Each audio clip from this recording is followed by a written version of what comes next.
Salut à tous et bienvenue sur ce Groovycast. Mais c'est quoi cette voix de crooner? Podcast rien que pour vous, les bassistes et les bassistes. Mais ça veut rien dire. Présenté par vos humbles serviteurs, Max Ramy C'est moi. et Jules Brosset. C'est lui. Ça va groover. Yeah.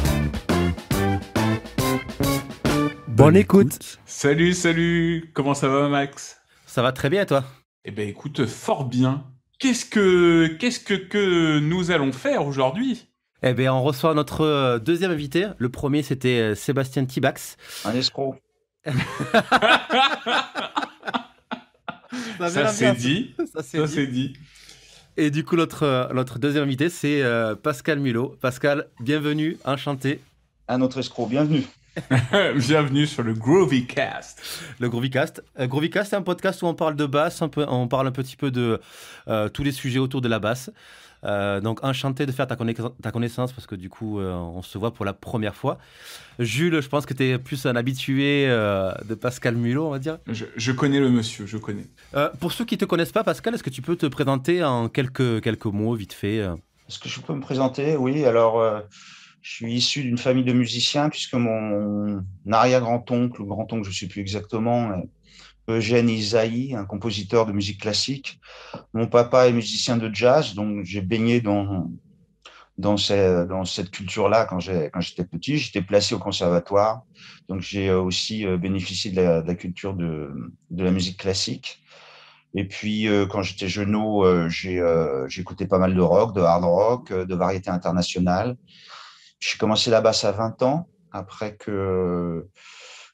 puisque la dernière parole que j'ai entendue de l'administration scolaire, c'est si vous revenez, on appelle la police. Donc, il fallait faire quelque chose d'autre que les études traditionnelles. Et puis, tout simplement, j'adorais ce milieu des musiciens que j'avais côtoyé quand j'étais gamin, de par mon père. Et je me suis dit, je vais faire musicien. Et donc, j'ai pris des cours pendant 3 ans avec Francis Darès-Curène, ce qui m'a donné une vision large de la musique. Et ça reste à ce jour un ami et quelqu'un vraiment qui m'a construit. J'ai rencontré à 21 ans un black américain qui s'appelait Suber et ça a été une révélation.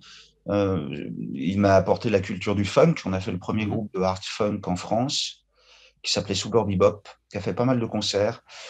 Et puis, un de ces concerts, Patrick Honda et Doudou Veil sont venus m'écouter. Et puis, Doudou Veil, c'est resté un ami. C'est le mec le plus gentil et le plus drôle que j'ai jamais rencontré. C'était le batteur d'Hallyday pendant 15 ans et le batteur de Magma, le deuxième batteur de Magma. Okay. Et Patrick m'a proposé de jouer avec lui 1 an ou 2 plus tard. Et on a fait un album qui s'appelle Rape of the Earth ensemble, les Monsters of Rock. On a joué 3 ans ensemble. Les producteurs de Patrick m'ont demandé si je voulais faire un album. J'ai dit oui. À ce jour, j'en ai fait 4. Donc, c'était une première en France qu'un bassiste de rock. Parce qu'avant, il y avait Sylvain Marc, qui était un bassiste de jazz rock, et quelques autres qui se positionnaient en tant qu'artiste. Mais c'était la première fois qu'un bassiste de rock se positionnait en tant qu'artiste. C'était assez à la mode à l'époque, parce qu'il y avait les Stuart Hamm de l'autre côté de l'Atlantique et Billy Sheehan et des artistes rock qui commençaient à évoluer en tant qu'artiste et non pas en tant qu'accompagnateur. Voilà. Ok. Et donc là, aujourd'hui, tu es dans plusieurs groupes. Est-ce que je suis on vient d'arrêter, ça tombe bien parce qu'on vient d'arrêter avec Satan Joker. En 2008, j'ai lancé relancé la formation de ce groupe culte. Et puis pendant 13 ans, on a fait 4 ou 5 albums, dont un live que je trouve vraiment super, avec un immense chanteur qui s'appelle Ron Hanson et le créateur légitime du groupe. On vient d'arrêter, donc ça tombe bien. On a arrêté il y a 2-3 jours, c'est le dernier concert. 13 ans de rigolade, 4 albums, super. Voilà. Là, je prépare si j'arrive à le terminer, je prépare mon 5e album solo. Ok. Et puis, c'est juste ça, quoi. Je gagne ma vie sur des projets différents. J'ai fait des séances de pub pour la télé. Alors ça marche très bien, je vous le conseille. Je fais de l'accompagnement d'artistes, mais toujours tout en dilettante. Mon projet principal, c'est vraiment le projet solo et laisser une trace personnelle, artistique. Ok, cool. Et du coup, Jules, comment t'as connu Pascal? Raconte-nous un petit peu. Eh ben, comme pas mal, moi je m'étais pris une sacrée claque en regardant tes vidéos. Et après, bah, du coup, je t'avais contacté pour prendre des cours. Et puis ça a été vraiment une révélation. Et puis ça a été, enfin ouais, moi ça, perso, ça m'a donné encore plus d'amour pour la basse. Et puis c'était vraiment super cool parce que bah, en fait, tu m'as donné plein de tips aussi pour l'enseignement. Mhm. Et du coup, c'est ce que j'applique énormément dans mes cours. Mm. Notamment, enfin voilà, moi il y avait un truc qui m'avait assez marqué, bah, je t'en parle à chaque fois, mais ce qui est vrai, c'est que voilà, Pascal par exemple partait réchauffer le café, puis moi pendant ce temps-là, il fallait que je garde le même exercice pendant 5 minutes. Alors qu'en cours, bah, c'est vrai que traditionnellement, en fait, on fait un exo et puis on le tourne même pas 1 minute, quoi. Et on passe trop vite à la suite. Mm. Et en fait, ça m'a vraiment appris la constance, en fait. Oui, il faut du temps. Oui. De toute façon, je donne Voilà. je donne très peu de cours et pas. Je donne très peu de cours parce que ça me prend du temps. C'est-à-dire qu'un cours avec moi, ça peut être, c'est minimum 1 heure et demie, ça peut être 3 heures. Donc, je laisse les gens. C'est un peu inspiré des arts martiaux. Tu peux pas. Il faut du temps. Il faut se donner le temps pour travailler tous ces mécanismes. Et, je serais absolument. Enfin, je peux faire un cours d'1 heure, mais je me sentirais complètement illégitime et même malhonnête de faire ça. Donc, moi, j'y arrive pas en tout cas. Donc, c'est 1 heure et demie. Mais j'ai eu très peu d'élèves. Je ne cherche pas à en avoir, en fait. Tout ce que je cherche pas à faire de l'abattage du tout. Ça m'intéresse absolument. Parce en fait, ça me prend du temps. Parce que il y a quelque chose qui est un luxe inouï, c'est d'avoir du temps personnel pour essayer de concrétiser et réaliser ses projets. Tout à Donc, quand fait. tu fais beaucoup de cours, ça prend beaucoup de temps. Et moi, je souhaite pas. Je pense que mon temps et ma liberté, tant que je peux en avoir, sont plus importantes que l'appât du gain, par exemple. C'est juste personnel. Hein. D'ailleurs, je cherche des jantes de Toyota Celica, argent. Là, j'ai pas de jantes, donc si jamais il y a un C'est Toyota Sinica? important. modèle 4, Ok, modèle 4, ça marche. Ok. faire suivre à Jules Brosset, Ok, quelle année? 94. Ok, Ok. ça marche. Très bien. Essence Moi, ou diesel? Essence. Tu sais que ce genre de blague, ça peut aller très loin. Hein. Voilà. Ouais. Non, mais on sait jamais. Hein. Ah non, mais le Groovy Cast, c'est vraiment, ça sert à tout. Hein. Pascal, du coup, on va continuer un petit peu le thème qu'on avait abordé sur le dernier podcast avec Jules, Oui. à savoir un petit peu la composition et la créativité. Oui. Donc, vu que tu es un maître dans le domaine un petit peu de création et tout ce que je vois durant toutes ces années, est-ce que tu peux nous dire un petit peu comment toi tu envisages la composition, d'une part, et ensuite comment tu peux donner des petits tips sur la Il y créativité? a 3 Ouais, points que je vais noter, sinon. Ah bah, attends, il se casse la gueule, lui. Attends, bougez ok, pas, les gars. pas de souci. Il y a 3 points que je vais noter, sinon je vais en oublier. Bah, lui, il ne tiendra plus. Alors, comme ça, c'est très bien. On va le foutre là. Voilà. Voilà, on va le foutre comme ça. Il y a 3 points importants. La création n'est pas quelque chose pour, en tout cas, je vous fais juste part de ma petite expérience. C'est pas quelque chose obligatoirement qui vient tous les jours. Tout Il à faut fait. savoir l'accepter. Il y a des jours où on est plus ou moins inspiré. Ça, c'est une chose. C'est ce que dit Prince dans une chanson, Don't fake the funk when you don't have it. Ça veut dire aussi, tout simplement, il y a des jours avec et des jours sans, ça faut savoir l'accepter. Il y a autre chose aussi, c'est que le fait de travailler tous les jours et de se forcer d'avoir un petit peu de constance, un petit peu de contrainte personnelle pour se mettre au travail. Et j'aime pas le mot contrainte, hein. Ok. Mais là, pour le coup, l'éloge de la contrainte au niveau artistique, elle est, elle est assez vraie, en fait. C'est-à-dire que vous pouvez avoir un jour pas du tout envie et vous pensez que vous êtes nul, vous êtes déprimé, on est déprimé, on n'est pas bien, Mhm. il fait pas beau, comme aujourd'hui, on n'a pas envie de se mettre à la table de travail. Mais c'est peut-être ce jour-là qu'il va se passer quelque chose. Donc, voilà, avoir un peu j'aime pas trop le terme de discipline personnelle pour de l'artistique. Ça paraît un peu contraire, antinomique, mais en fait pas du tout. Euh, on peut trouver notre inspiration dans la frustration aussi, tu vois, où on n'a pas envie. Voilà, il y a pas de, je pense qu'il n'y a pas de règle pour l'inspiration. C'est quelque chose de très, comment dire, c'est pas quantifiable. Ok. C'est quelque chose qui n'est pas quantifiable. D'ailleurs, quand on lit si vous lisez j'étais très intéressé par l'approche de la musique classique parce qu'on a quand même des musiciens, des siècles de talent et de génie et d'expérience, de musiciens fantastiques. Et si vous lisez les préfaces de Cortot, par exemple, ou de Hanon, qui sont vous regarderez, c'est intéressant de lire les préfaces, ou de Jean-Marc Rollès pour la contrebasse. Ce sont des préfaces, alors il y a une page ou deux de lecture. C'est toujours intéressant de lire ce que racontent les gens qui ont donné leur vie pour la musique. Et notamment dans Cortot ou Hanon, vous avez 2 pages où ils expliquent en gros que certes, il y a un aspect qui n'est pas un aspect physique de la pratique de l'instrument qui peut être qui est un aspect sportif. Hein. C'est la technique, c'est de la souplesse articulaire, de la corrélation entre le cerveau et les mains. Enfin, voilà, tout un aspect assez technique, mais pas que.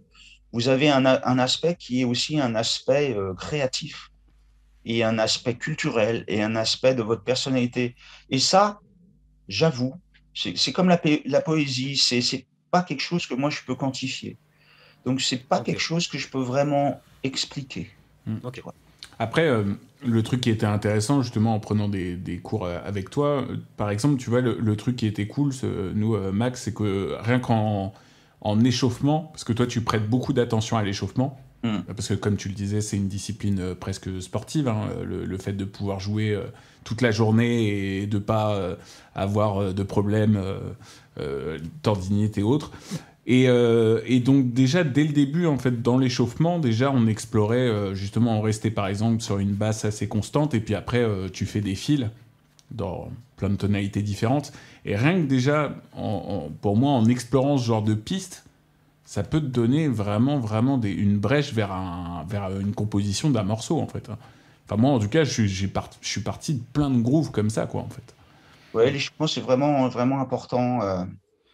Si vous voulez, j'ai plein d'exemples de musiciens. Je connais pas un musicien avec qui j'ai joué, les Américains y compris, et bon, je ne citerai pas de nom, qui n'ont pas eu de problème physique. Ok. Il y en a pas. Je ne connais pas. Voilà. Voilà. À partir du moment où on joue assez régulièrement, on est quand même amené à avoir ce genre de problème. Il y a un truc qui est pas complètement inutile peut-être, c'est de commencer avant d'entamer la pratique d'un instrument, de réfléchir, d'essayer de réfléchir à pourquoi vous le faites, dans quel but vous le faites, ce qu'il y a derrière vos actions. Si c'est uniquement de la vanité ou un besoin de flatter votre ego en faisant des appels putassiers, voilà. Est-ce que c'est aussi et de quelle manière vous allez aborder la pratique de cet instrument?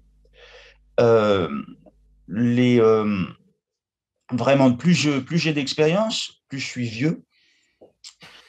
Quand j'étais tout jeune, je commençais à fond en première position.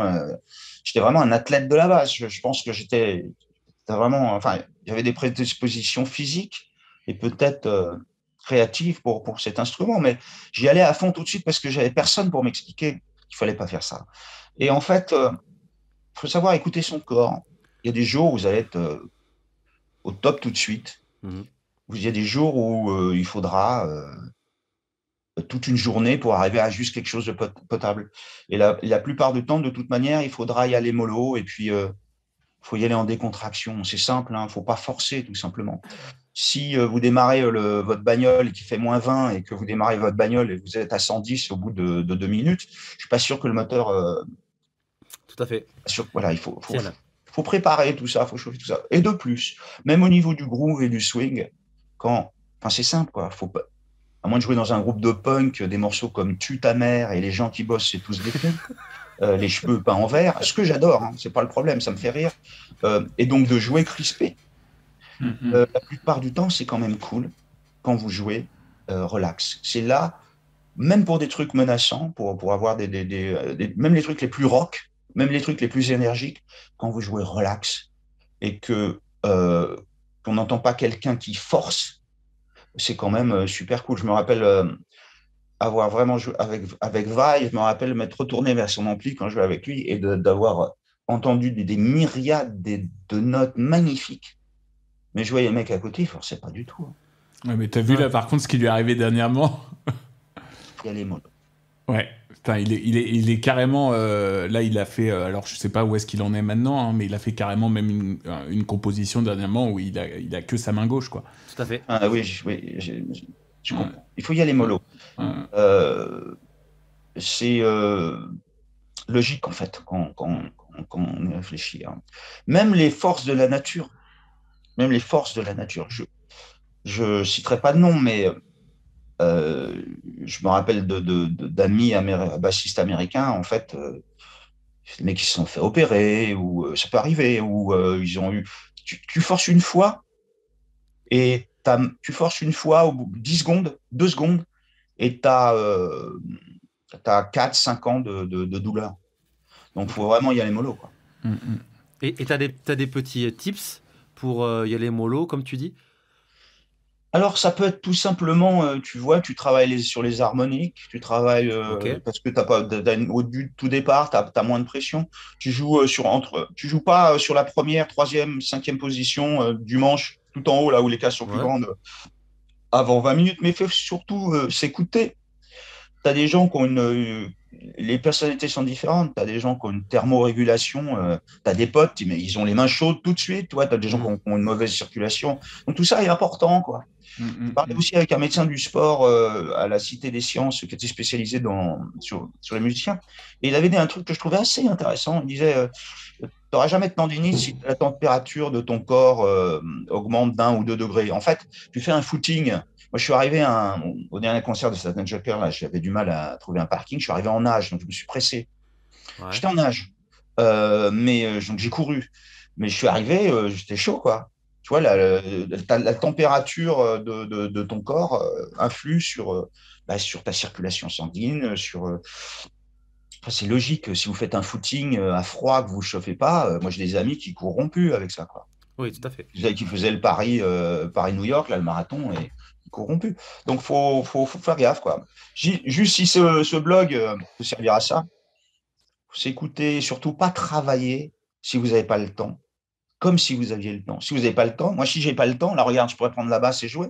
Non, Ouais. ça va servir à rien. Après, j'ai un truc à faire. Le temps que je me chauffe, le temps que la pièce chauffe, je risque de me faire mal. Ok. Est-ce que est-ce que le fait du coup d'avoir eu parce que je crois que tu avais une tendinite, je sais plus vers quel âge, mais est-ce que ça a un peu changé ta vision aussi de l'instrument et de ta pratique justement Bah, après mon deuxième album où j'étais vraiment au top techniquement, j'ai eu cette grosse tendinite et je suis remonté petit à petit, mais j'ai eu des années où effectivement je suis retombé, enfin, je suis passé d'un niveau qui était mon meilleur niveau à débutant, quoi. Mais je suis remonté petit à petit, oui, donc effectivement, ben, là, c'est les gens qui font un- qui opposent la maîtrise instrumentale et l'émotion sont des gens qui n'ont pas compris grand-chose. En fait, la maîtrise instrumentale, c'est comme l'exercice du pouvoir. Elle ne fatigue que ceux qui ne l'ont pas. C'est-à-dire, Hmm. évidemment, il y a des choses qu'on n'a pas de maîtrise instrumentale, mais évidemment, il y a des choses qu'on ne peut pas faire. Si vous ne, c'est très bizarre, on peut même pas dire réflexion parce que ça va pas très loin, c'est pas très malin à mon sens. Cette absence de réflexion, on la trouve pas dans la musique classique ou dans le jazz rock, où on sait qu'on a besoin d'une maîtrise instrumentale pour transmettre de l'émotion. Je dis pas qu'elle est indispensable, mais je dis que Oscar Peterson ou Michel Petrucciani, sans leur technique instrumentale, n'auraient pas n'auraient pas fait tout ce qu'ils ont fait, évidemment. On a besoin d'exprimer des choses et c'est juste un outil.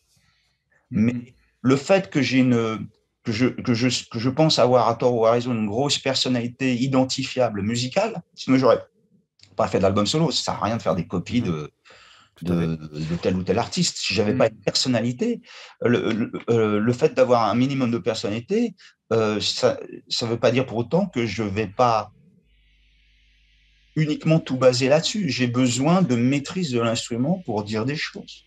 Bien sûr. Et même pour faire une note. Parce que là encore, pas mal de débutants généralement pensent que la maîtrise instrumentale, c'est la rapidité. La maîtrise instrumentale, la technique, c'est pas la vélocité. Oh. La maîtrise instrumentale, c'est la qualité des notes, que vous jouiez lentement ou que vous les jouiez rapidement. Le tempo, c'est pas le plus important. Le plus important, c'est de poser des belles notes et que c'est un sens et que ça soit, si possible, pas crispé, qu'il y ait des nuances et que ça soit qu'il y ait une vraie interprétation et que votre interprétation soit libérée par le fait que vous ayez une bonne pratique de l'instrument. Voilà. Ok, cool. Très très bon conseil. Très très bon Et, tips. mais d'ailleurs, même, enfin, le fait aussi d'avoir de la technique, en fait, pour moi, c'est aussi ce qu'on a en tête, c'est de pouvoir être capable de le reproduire sans trop réfléchir, quoi, en fait. Tu vois, enfin, rien que pour ça, là, c'est hyper important, quoi. Je veux dire, je tiens ce discours-là, mais j'aurais pu ne jamais travailler la basse, jamais travailler mon instrument autant, et puis c'est pas pour ça que je ferais pas quelque chose de bien. Mais je pense que le fait d'avoir un contact avec l'instrument et d'essayer de rester en contact avec un instrument de musique fait que même si vous avez des croches à jouer, elles seront mieux jouées. Si vous avez Oui, tout une à note fait. toutes les 2 mesures, elles seront mieux jouées. Ouais. Tout à fait. Ok, comment du coup tu composes toi tes albums de manière générale?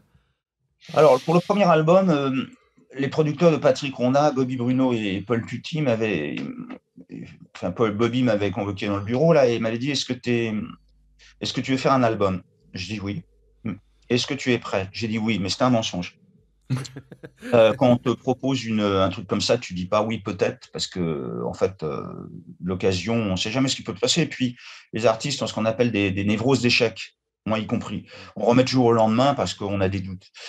Donc je l'ai fait direct et j'ai composé la moitié des morceaux en studio à Davout, qui était un studio légendaire, immense. Tu pouvais mettre 100 musiciens là-dedans. Enfin, faire son premier album à Davout, c'était quand même avoir un mois pour le faire, 3 semaines pour le faire, c'est quand même un luxe incroyable. Et donc,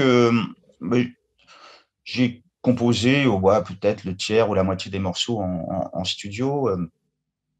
Moi, ce qui m'importait surtout, c'est de laisser quelque chose qui avait une personnalité, si tu veux, comme je disais tout à l'heure. Donc, je pense qu'effectivement, moi, j'étais très influencé par Hendrix. J'étais très, très influencé par l'univers de mon premier groupe de hard folk avec Suber qui mettait de la wah-wah sur le saxo, qui était un génie créatif incroyable. Et donc, j'ai expérimenté des sons, j'ai expérimenté des choses. Et j'expérimente assez souvent sur le deuxième album, on entend des solos à la Whammy. Ok. Bon, je pense pas qu'on l'entendra. J'essaie d'amener des choses qui soient personnelles en utilisant les outils du moment, en fait. Voilà.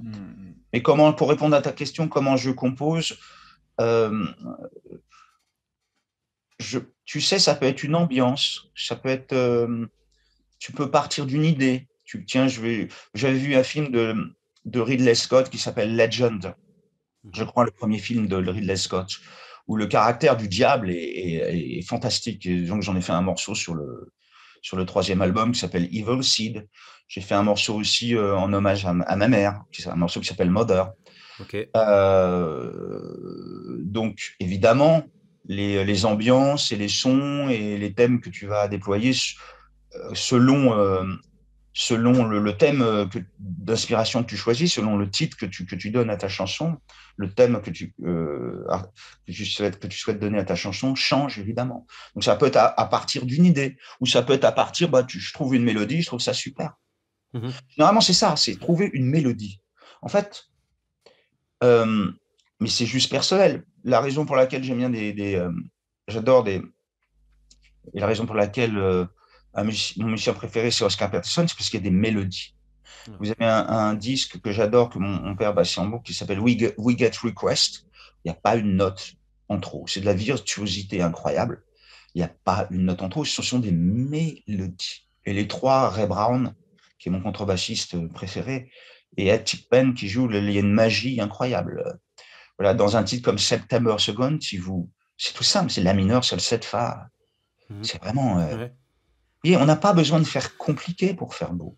Tout à Par fait. contre, faire beau, c'est très compliqué. Tiens, ça c'est bien, je vais le noter.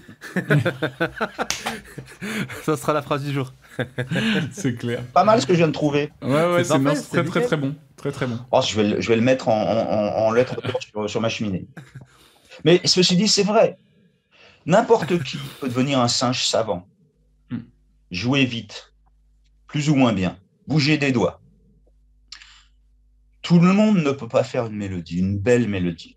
Ouais. C'est vrai, c'est très compliqué. Je trouve ça extrêmement compliqué. Vous savez, des belles mélodies, j'ai dû en... Il y a quelqu'un qui m'appelle, m'embête lui. Des belles mélodies, j'ai dû en composer pas tant que ça dans ma carrière et sur mes albums. J'ai pas dû en composer énormément. Mais j'en ai composé. Et dans le prochain album, il est basé il est à base de mélodies.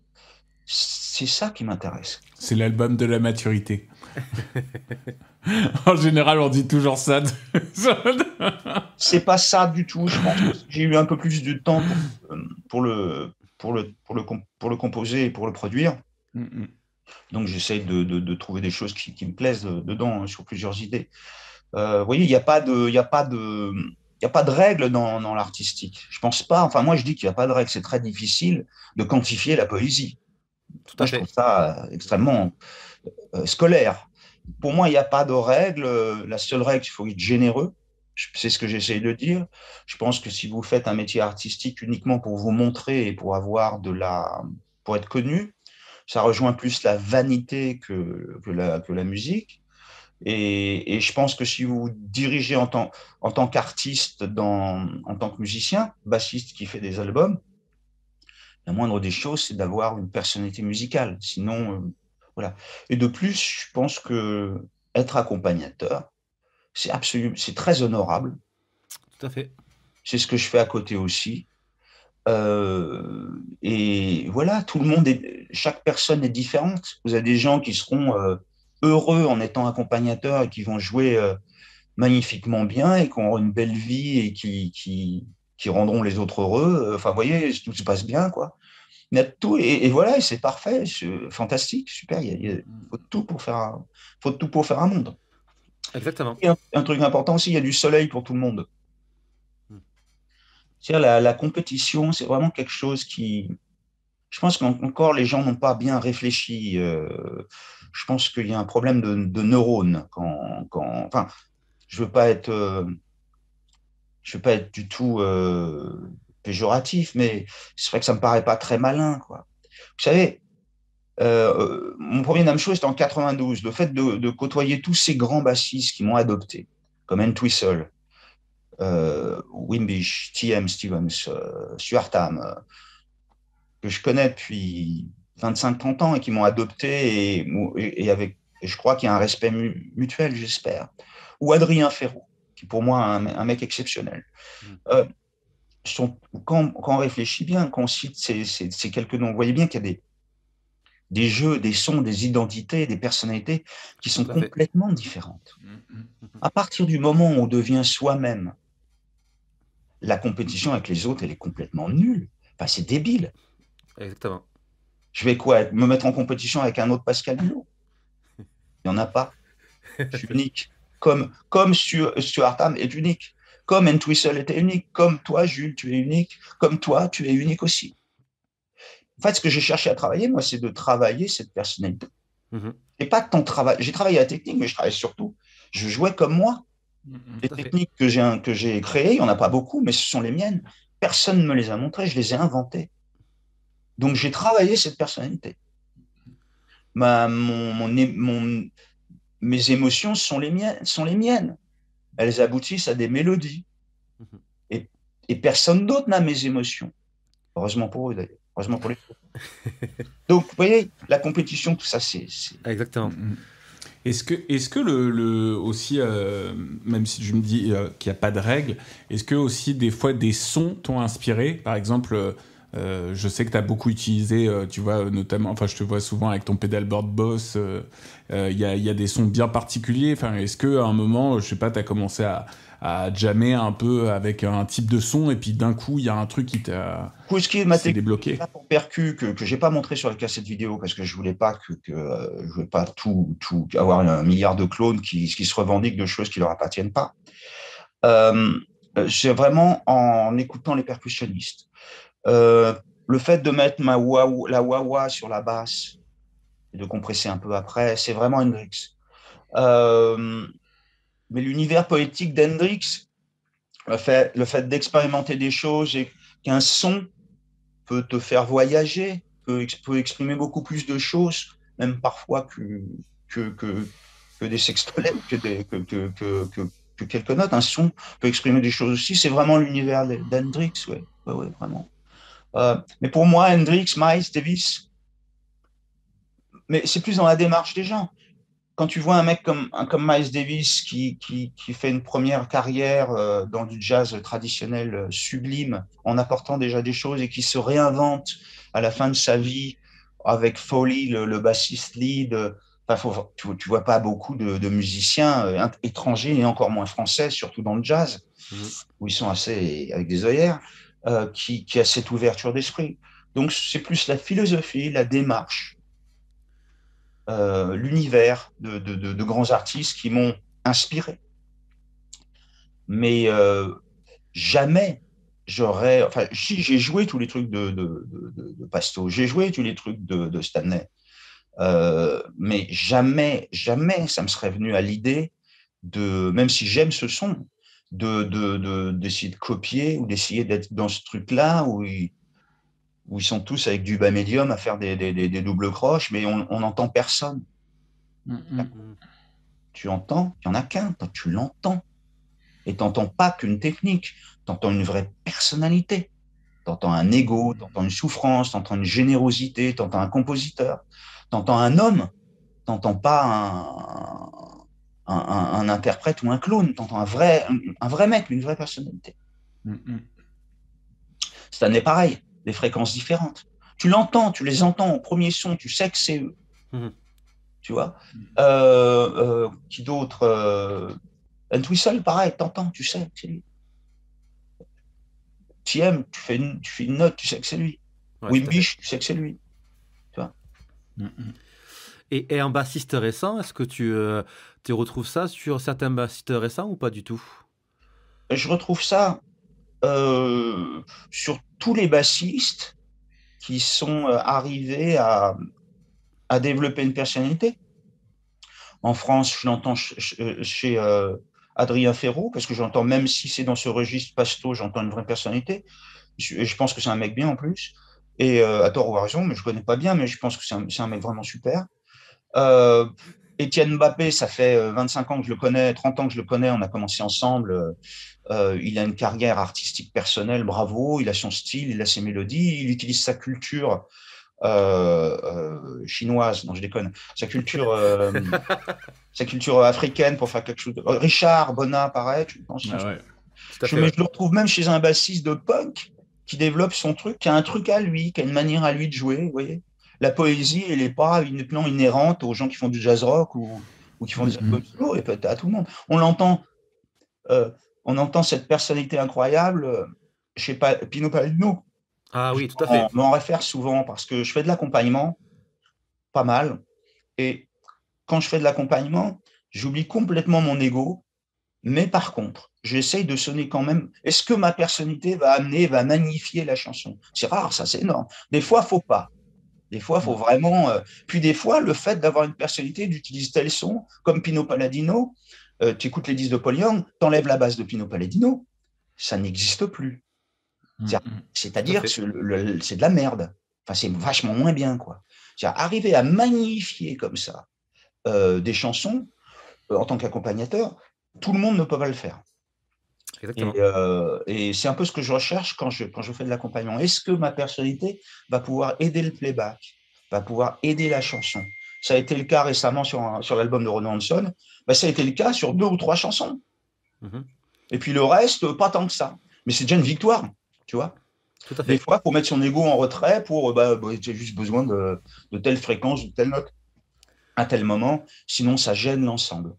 Et c'est ce que j'essaye d'avoir comme démarche, c'est de réfléchir avant de faire les choses. Qu'est-ce que je vais utiliser comme son, comme pédale d'effet pour ce playback? Qu'est-ce que je peux amener comme idée? Est-ce que ça aide? Oui, non. Je mets 3 jours pour faire un morceau. Ok. Quand on me fait faire des séances et que je dois venir en studio et puis faire vite un truc, ça me fait chier. Tu sais pourquoi ça me fait chier? C'est parce que je sais que je peux faire mieux. Ouais, tout à fait. Et avant, quand on faisait les disques, on mettait je sais pas, les disques de Paul Young ou les grands disques qu'on a écoutés, ils n'ont pas fait ils ont pas fait les basses en 3 heures. Hein. Oui, non, Ou alors ils ont répété avant 15 jours, 3 semaines, tu vois ce que je veux dire? tout à fait. Donc j'aime bien aller au fond des choses, si je puis m'exprimer ainsi, n'est-ce pas? Et j'aime bien chaque opportunité qu'on me donne de jouer. Là, je fais une basse pour C'est quoi ce son aigu, là? Excusez-moi, là. Ça, c'est Pascal qui reçoit un message. Ah, c'est Pascal qui reçoit un message. Je vais le couper, comme ça il nous casse Putain. les noisettes. Donc j'espère avoir une vision, en tout cas j'ai une vision de passionné de la musique. Et pas de regard péjoratif sur le mec qui fait du bal. Ah ouais? Moi on me donne du bal à faire, je suis ok. Mais je vais pas le prendre par disant que c'est de la merde, je vais dire, ah ouais, bah, c'est telle chanson, je vais le faire au maximum pour que ce soit bien. Tout à fait. Ou un ami de Doudou, Marc Besonnet, qui est spécialiste avait fait un spécialiste de la guitare country. J'ai jamais joué de la guitare country. On avait fait un gig ensemble dans un petit club, mais je l'avais fait comme si vraiment c'était important, et c'est important. Et à la fin, il est venu me féliciter. Qu'un mec qui fait de la country, qui est le meilleur guitariste de country français, vient de me féliciter à la fin pour mon accompagnement, la manière dont j'ai géré l'accompagnement, pour mettre en valeur la chanson. Moi, ça me fait plaisir. Ça veut dire que j'ai réussi mon coup. Il n'y a pas de petit concert. Enfin, je pense qu'il n'y a pas de petit concert. On joue avec un groupe qui s'appelle Rock Legend à la Guinness, mais c'est un événement pour moi à chaque fois. Parce qu'à chaque fois, on peut faire un concert extraordinaire en jouant un répertoire génial. Il n'y a pas de petit concert. Tu sais jamais qui est dans la salle, et qu'il y ait 20 personnes ou 20 000, c'est toujours important pour moi. Exactement. Donner tout ce que tu as, et puis c'est chouette. C'est très bonne philosophie, Pascal. C'est cool. C'est la mienne. Bah, je partage grandement. Est-ce que, juste, moi j'avais une petite question, donc du coup je suis venu te voir en concert il n'y a pas longtemps, et c'était super cool. Et du coup, j'étais très étonné parce que tu chantes très très bien. Et c'est pas quelque chose que tu mets toujours nécessairement en avant. Est-ce que c'est quelque chose que tu as travaillé tard, le chant, ou c'était en même temps que la basse ou... Oui, non, j'ai travaillé tard, sinon j'aurais développé ça avant. Parce que c'est vraiment quelque chose qui permet de... Quand tu chantes, si tu chantes bien, tu touches les gens. Vraiment, tu les touches avec quelque chose, avec un organe, si je peux m'exprimer ainsi, il y a quelque chose de direct là-dedans. C'est-à-dire que pour toucher les gens avec la basse, il faut quand même, il faut une initiation quand même. Il faut des années et des années et des années, tu vois, pour faire sonner les notes, pour essayer que ça soit beau. Quand même, il faut quand même un peu de temps, quoi, tu vois, pour que ton interprétation elle soit libérée, justement, à l'aide. Mais la voix, c'est un peu le cas aussi. Mais tu touches directement les gens, vraiment, ils comprennent qui tu es. J'ai du mal à expliquer ça. C'est quelque chose, tu leur donnes quelque chose de toi qui est vraiment très, très, très, très, très, très personnel, en fait. Et ils comprennent beaucoup de choses au niveau de la voix, au niveau d'émotion avec la voix. Le meilleur cours de chant qu'on m'ait donné, et même le seul, hein, je dirais, c'est quasiment le seul. C'est Freddie Mayer, le chanteur, mon ami, le chanteur de Strange Orchestra, qui me l'a donné un jour et qui m'a dit la voix, c'est un instrument, c'est un muscle, ça se chauffe et ça se travaille. J'ai fait putain, oui. c'est vrai. Donc, c'est comme tout. Ça fait 10 ans que je travaille la voix. Ça fait plus de 10 ans même. Je pense vraiment être un bon chanteur parce que c'est personnel et c'est, j'espère, émotif, émotionnel. Mais ça se travaille, c'est comme tout. Ça se travaille. Il faut chauffer la voix, il faut y aller mollo. Il y a des jours, t'es pas du tout en voix. Si tu dors pas, là, on peut rien faire. C'est un rhume, c'est difficile, même avec la technique, tu vois. Donc, c'est du travail de placement, de technique, d'échauffement. Voilà, c'est comme tout, en fait. C'est comme la basse, un peu, en fait. C'est comme un instrument.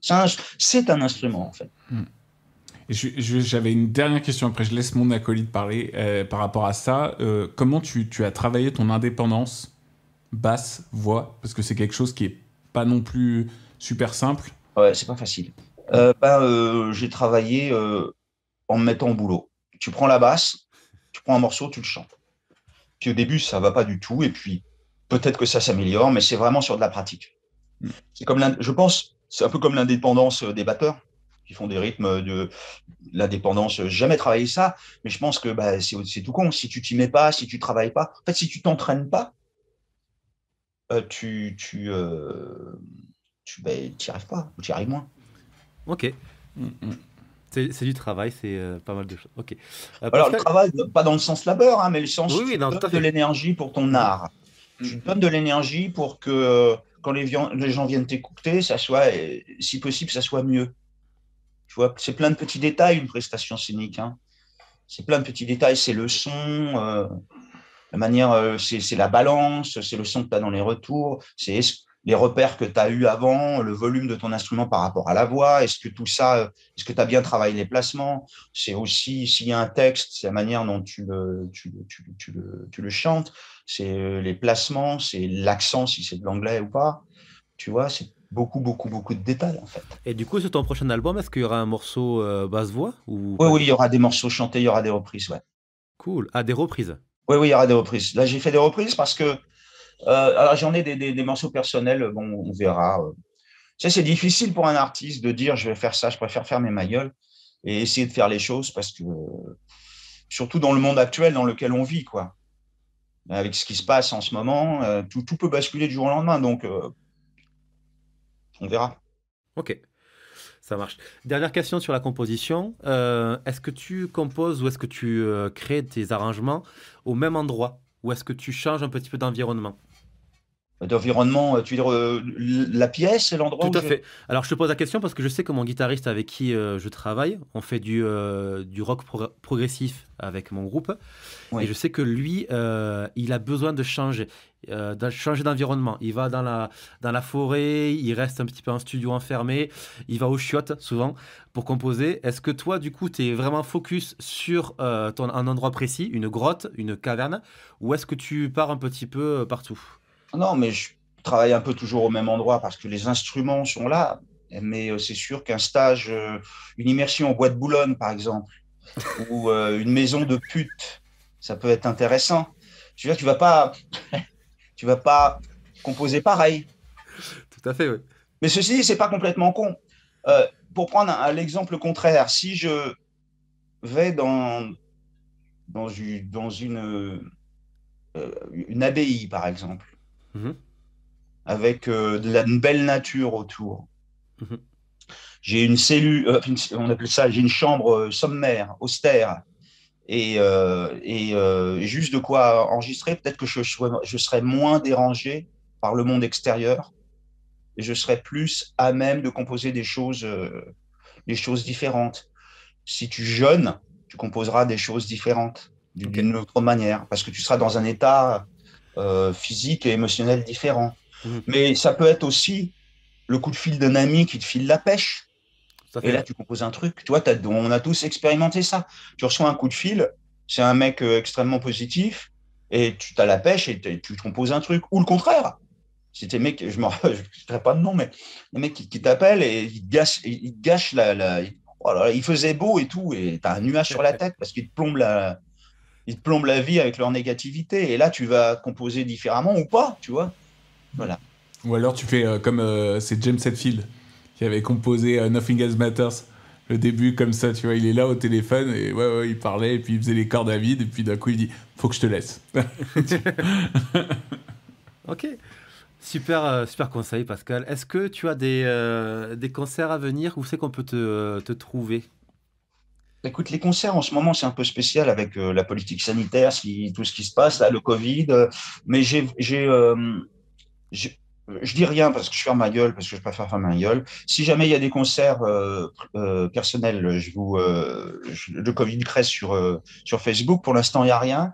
Il y a juste des concerts avec Ronan Hanson, Rock Legend, tous les 15 jours à la Guinness. Okay. Donc, c'est génial de jouer ce répertoire de rock, tous les standards de Led Zepp, David Bowie, Prince. Bon, voilà, c'est très large. On joue tous les standards de rock, les Rolling Stones, machin. Voilà. Ça, j'adore. C'est un moyen très agréable de gagner ma vie.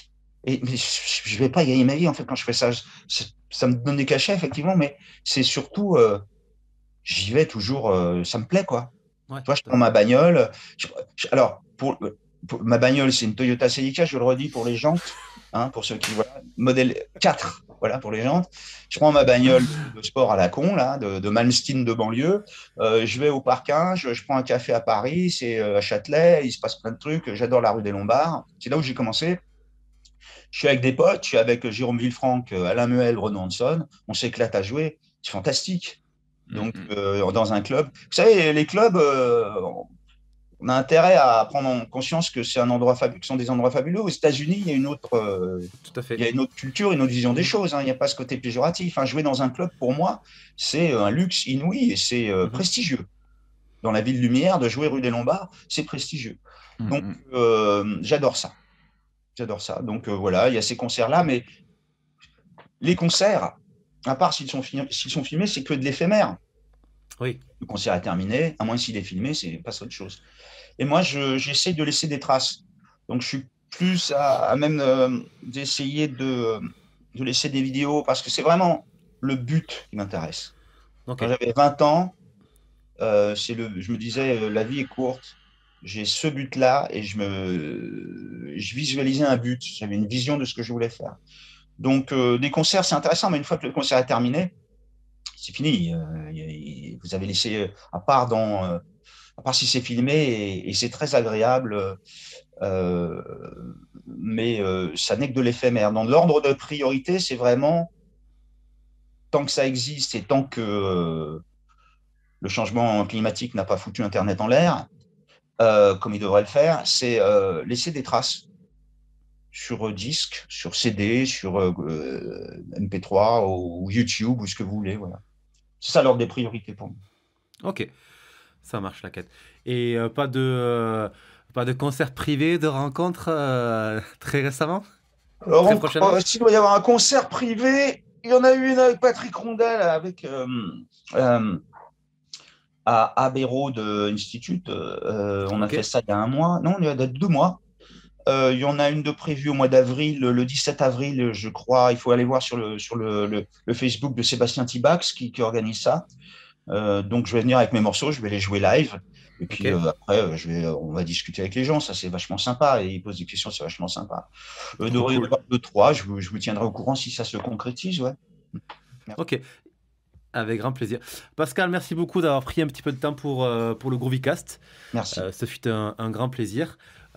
Jules, toujours un plaisir de te voir dans tous les cas. De même. On se dit. On a été sages, hein. On a été très sages. Alors là, on a écouté le papa, hein. C'est vrai, exactement. Parce que le podcast d'avant est parti en couille. Et ben ça fait du bien comme ça. C'était exactement. Beau. C'était très beau, très religieux. Merci à vous en tout cas. Merci Pascal. Merci à toi Pascal. À bientôt. Shalom. Je crâne beaucoup. À bientôt. À bientôt.